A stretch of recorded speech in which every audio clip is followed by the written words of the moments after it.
días, la verdad que es un placer estar con vos, Ángel, y bueno, has tenido la gran oportunidad de servir como misionero constructor años atrás. Contanos, ¿en qué año estuviste como misionero de constructor y dónde? Yo creo que fue en el 66, 1966. Y en la misión argentina, porque en esa época la misión era una sola en Argentina. La misión argentina y mi primer proyecto fue La Plata, en la capilla de La Plata 1 de la calle 53, entre 10 y 11, que es la que tiene el bulevar que va hacia la catedral. Muy Bien, interesante proyecto. bien, interesante, no sabía que sus límites entonces era toda Argentina, por así decirlo. Toda Argentina. En el 67, casi 68, se creó la misión Córdoba, donde estaba el presidente Richard Scott, que fue quien inauguró la segunda misión en Argentina. Así que prácticamente fueron los comienzos. Bueno, ya había comienzos de la iglesia, ¿viste? Pero no como misión organizada para predicar el evangelio.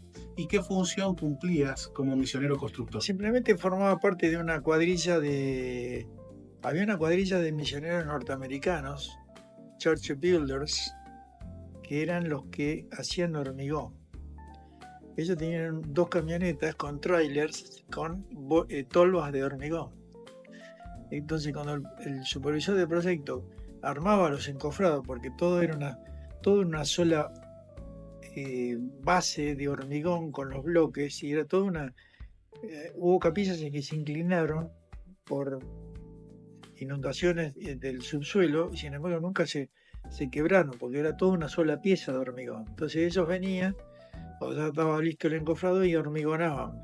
Era una espectacular la organización.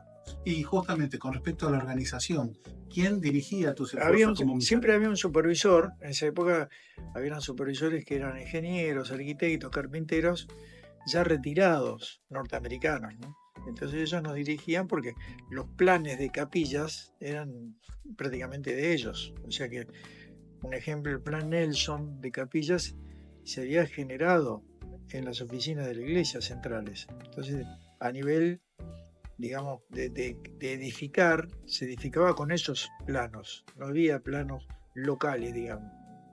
¿Cómo te postulaste como misionero y cómo fue que recibiste el llamamiento No, misionero? había una especie de llamado que se hizo, no me acuerdo quién era el presidente de misión en esa época.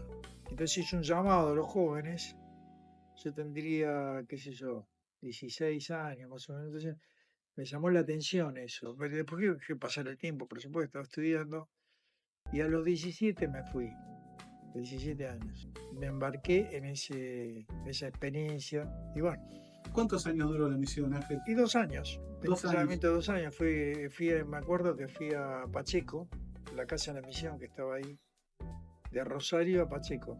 En esa época no había combis, ni alguien que te fuera a buscar, ni nada. Simplemente tenías que ir. O sea que en el día salí temprano a las 7 de la mañana de Rosario y llegué casi a las 8 de la noche a La Plata. Independientemente que antes fui a Pacheco, a Bécar, por ahí cerca de la Lucila, estaba la casa de misión.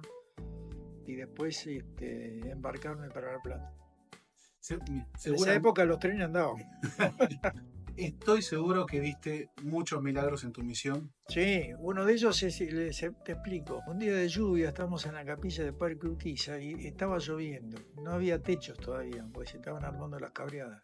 Estábamos tomando mate en el fondo, en lo que sería la casilla del obrador. Nos llamó la atención con Peme, que ahora nos vamos a ver el viernes, que él estaba ahí con el hermano Verano, el padre de Luis Verano, que trabajaban también como constructores. Entonces estábamos tomando mate porque estaba lloviendo, evidentemente. Parece mismo que había alguien adentro de la obra. Entonces, ¿qué pasó? Nos sentamos y cuando vimos así, era el presidente Kimball, que él había venido para una conferencia y vino a visitar la obra en construcción. No llovía cántaros, y una llovina, pero no se podía trabajar. Así que vino a visitarnos al obrador. Y nosotros escondimos así un poco, nos paramos al lado del mate para que no nos viera. Evidentemente él no nada que ver con el tema, pero así que nos abrazaba y estuvimos charlando con él. Y estaban los dos misioneros, que eran los asistentes. Él era el del Consejo de los 12 ya. Él nunca tuvo, digamos, el protocolo que a veces tiene una autoridad general en esa época. Él dormía en la alfombra, en el obispado, cuando estaba en una conferencia, y ¿dónde está? No sé dónde está. Yo lo fui a ver, estaba durmiendo arriba de una alfombra. Estaba muy enfermo, eso me acuerdo, en esa época. De todo tenía. Pero él siempre tenía un buen talante, ¿no? Y abrazaba a todo el mundo. Él se enloquecía con los miembros, de estar con ellos, ¿no? Charlaban, hablaba con un bolsito tejido eso de plástico. Me hacía acordar a las abuelas, ¿viste? Eso me pareció una experiencia formidable de un líder. ¿Qué te impulsó a servir en una misión? Bueno, me impulsó precisamente esta novedad de construir capillas, una experiencia muy interesante que en el principio mis padres se oponían, incluso a que yo sea miembro de la iglesia, yo me bauticé en el 63, pero se oponían a eso y ellos fueron los que me acompañaron, ¿no? A la despedida. Me encantó la experiencia, evidentemente en esa edad todavía no hay mucha expectativa, ¿no? Simplemente me pareció un futuro mejor, estar protegido de alguna manera por esa organización, ¿no? Que era la construcción de capillas y después también hacer obra proselitista, porque básicamente las capillas en construcción, como los templos ahora, es obra proselitista. La gente pregunta qué es esto, como ahora pronto viene el coro del tabernáculo y bueno, lo que está pasando en Perú va a ser formidable. Así que bueno, eso fue la sensación que tuve. Hoy, viendo hacia tu servicio misional, ¿qué legado considerás que dejás para las futuras generaciones? Nadie va a heredar nada mío. Pero, digamos, siempre hay una especie de pionerismo, ¿no? Aquel que es llamado recién como obispo, aquel que es llamado como secretario, que no entiende nada de nada. Nos fuimos. Yo recuerdo, yo era acólito de la Iglesia Católica, íbamos al seminario Juan Carlos Borromeo, en Granadero Baigorria, cerca de San Lorenzo. Entonces teníamos instrucciones para realizar la misa en latín. Entonces yo me acuerdo que cuando yo preguntaba si los sacerdotes, sí, de acá tienen que tener 6 años por lo menos de instrucción básica y después tenían que hacer otra carrera dentro del seminario, donde se enseñaban varias lenguas. Por eso la instrucción religiosa no existía en la iglesia. Vos te bautizabas, te llamaban a algo y con el tiempo comenzabas a hacer, como vos te llamabas como presidente de estaca, obispo, qué sé yo, bueno, vos te haces en el momento. Esa fue la impresión que me impactó, ¿no? Ángel, muchísimas gracias.